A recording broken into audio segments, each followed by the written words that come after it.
I am the Elder daughter of Kuldeep Singh Sengar. हम 2 बहनें हैं। मैं बस इतना ही कहना चाहती हूँ कि अगर एक भी प्रूफ है कि मेरे पिता ने उनकी तरफ जो ये एलेज कर रही है आंख उठा के भी देखा है, तो आप मेरे पिता को फांसी चढ़ा दीजिए। लेकिन प्लीज एक बार मेरे केस के जो सारे फैक्ट्स है वो तो लोगों के सामने आने दीजिए। हम बहुत ही मुश्किल से जुडिशरी के पास गए थे। हमारे अपील में हमने सारे फैक्ट्स फाइल किए हुए हैं। उन्होंने अपनी टाइमिंग 3 बार बदली है। पहले उन्होंने कहा दोपहर 2 बजे, फिर उन्होंने एक मीडिया स्टेटमेंट दिया, उन्होंने कहा नहीं 2 बजे नहीं हुआ, शाम को 6 बजे हुआ। ये उन्होंने ऐसे इसलिए किया क्योंकि ऑलरेडी एक फोटो है मेरे पिता की कि वो मम्मी के साथ एक इवेंट में मौजूद है 2 बजे। फिर फाइनली उन्होंने जब FIR लॉन्च की उसमें समय बदल दिया, 8 से 8:30 कर दिया। रिकॉर्ड पे है कि जो मेरे फादर की लोकेशन है, वो जो अलेज कर रही है जो जगह, उससे 17 किलोमीटर दूर मेरे फादर की लोकेशन है। वो खुद उस वक्त फोन पे बात कर रही हैं जिस वक्त उन्होंने ये टाइमिंग अलेज की है। तो इतने सारे सबूत होने, एम्स की रिपोर्ट है जो बता रही है कि वो 18 साल के ऊपर है और वो खुद को माइनर 15 साल की बच्ची बताती हैं।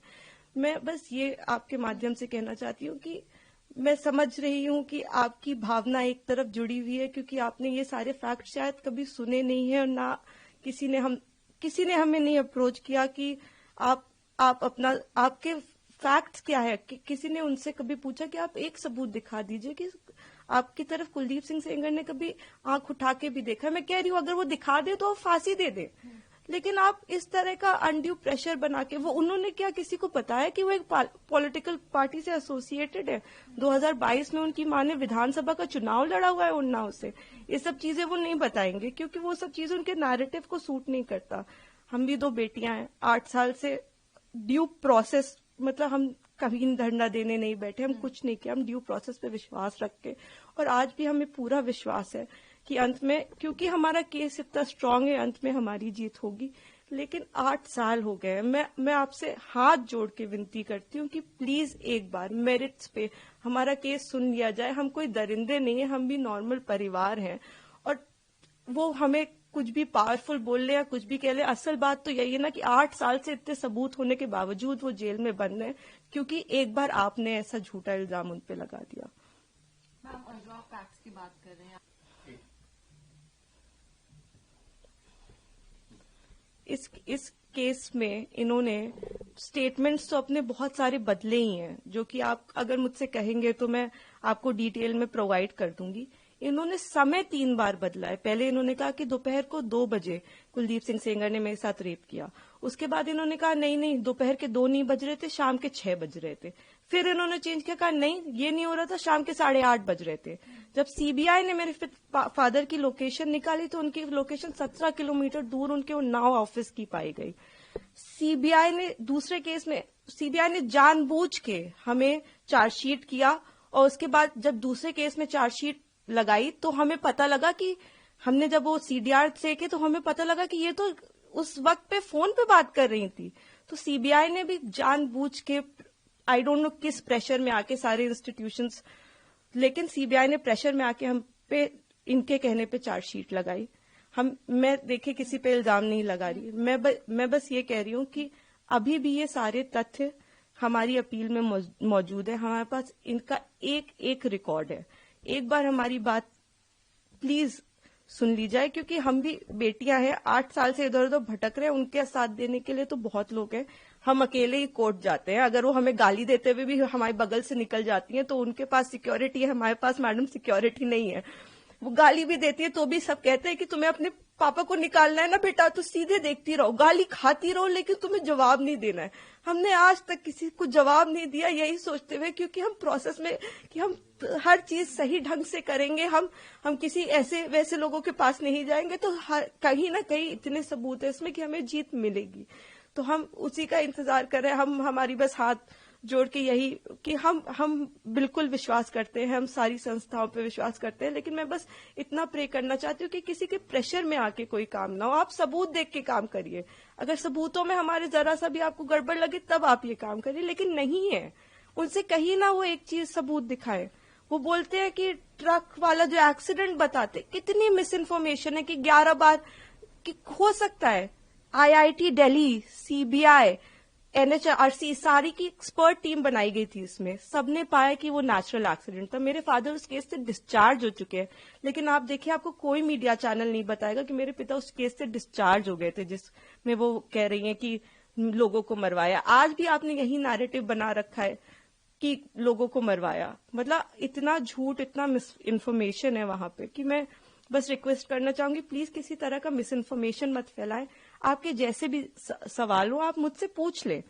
आप फादर की डेथ की बात करते हैं, मेरे पिता उस वक्त टाउन में ही नहीं थे, he was not even present in Unnao. ये भी एलिगेशंस लगाए गए हैं। जी, मैं इसीलिए मैं ट्विटर पे रोज मुझे रेपिस्ट की बेटी और जाने क्या क्या कहा जा रहा है, तो मैं जानती हूँ अगर हम अपने फैक्ट्स भी ट्वीट करते हैं या हम फैक्ट्स भी बताने की कोशिश करते हैं तो हमें बहुत अलग अलग नामों से बुलाया जाता है।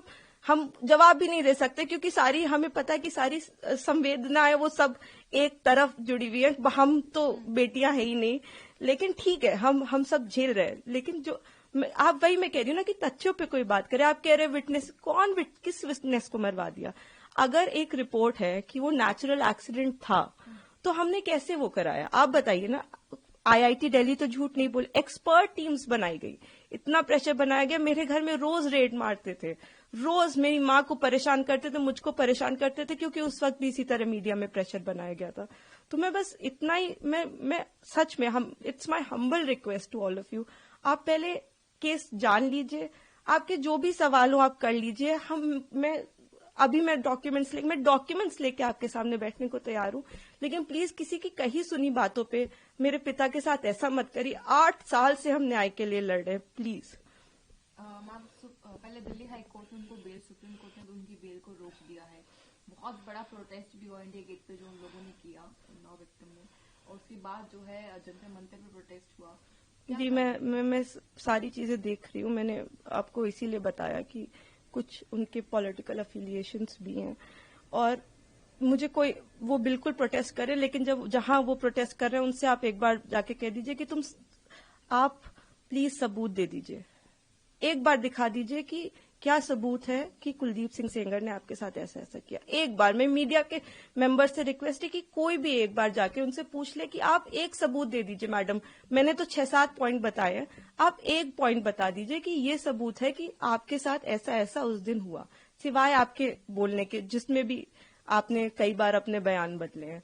आपने मेरे पिता पे आपने एक केस फाइल किया, अन्य लोगों पे 2.5 महीने बाद आपने सोच समझ के, शायद ये आप में से कम लोगों को पता होगा, सन 2000 में इनके चाचा हिस्ट्री शीटर हैं, उन पे 17 मुकदमे हैं, 17, and these are not put by us. मैं जब पैदा हुई हूं उसके पहले से मुकदमे चल रहे हैं, तो इसके पहले कि लोग इसमें भी कुछ सोचे।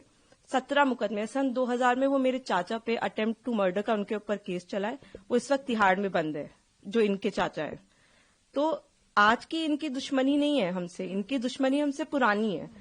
तो बहुत सारे कारण हैं। अगर आप कोई भी मुझसे सवाल पूछना चाहते हैं तो आप मुझसे डिटेल पूछे, मैं सारी सवालों का आपका जवाब। मैं बस चाहती हूँ कि आप फैक्ट्स पे बात करें।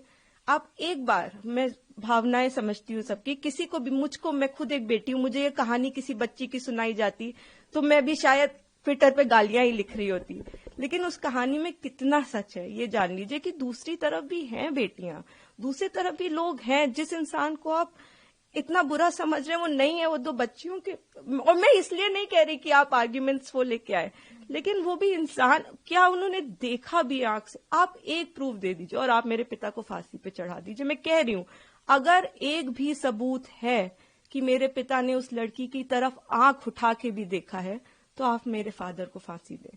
लेकिन अगर वो सबूत नहीं है तो हमें पूरा हक है कि हमारे भी सबूत सुने जाएं। प्लीज हमें वो मौका दीजिए। तो मैम, आपने फैक्ट्स का जिक्र किया है, तो जब इनको बेल दी तो क्या इन्हीं फैक्ट्स के बेसिस पे बेल मिल रही है, कहना सही होगा? बिल्कुल।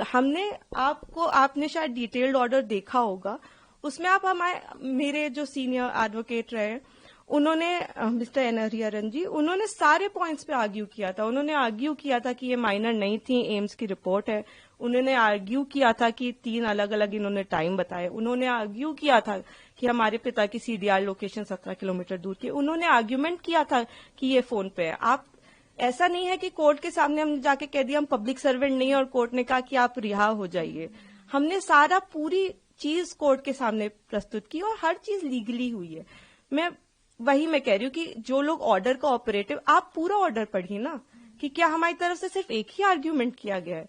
हमने पूरी चीज, हमने 5 पॉइंट अपने कोर्ट के सामने रखे हैं। तो अभी आखिरी सवाल है मैम मेरा आपसे, अभी सुप्रीम कोर्ट ने ब्रीफ को आप कैसे देखते हैं? देखिए, ये तो आप लोग बेहतर समझते हैं कि वेकेशंस में, और आपने मुझे ऑलरेडी बताया ही, लेकिन हमें जुडिशरी पे पूरा विश्वास है। हम 8 साल से इसी विश्वास पे जिंदा हैं, क्योंकि हमें जुडिशरी पे विश्वास है, हमें इस प्रोसेस पे विश्वास है कि एक ना एक दिन इतने अच्छे सबूत हैं, और जब तक मैं जिंदा हूं तब तक तो वो कागज कोई नहीं मिटा सकता, वो फैक्ट्स कोई नहीं मिटा सकता। तो उन फैक्ट्स के होप में कि ये एक दिन सबके सामने आएंगे, मैं जिंदा हूं। और मैं यही कहना चाहती हूँ कि प्लीज किसी भी इंस्टीट्यूशन पे आप अपनी भावनाओं पे आके मत प्रेशर बनाएं। आप एक बार फैक्ट समझ लें, आप समझ लें कि आप क्या सपोर्ट कर रहे हैं, किस चीज का सपोर्ट कर रहे हैं। आपने सिर्फ एक साइड सुनी है अभी, और दूसरी तरफ को जानने की कोशिश भी नहीं की। तो थोड़ी कोशिश करके, बाकी हमें पूरी उम्मीद है कि हम आगे इसमें जीतेंगे ही। हम उम्मीद पे ही 8 साल से जी रहे हैं, लेकिन होपफुली कि हमारे फैक्ट्स इस बार इग्नोर नहीं किए जाएंगे। हमें पूरी उम्मीद है कि हम सुप्रीम कोर्ट से जीतेंगे। Thank you so much for thank you.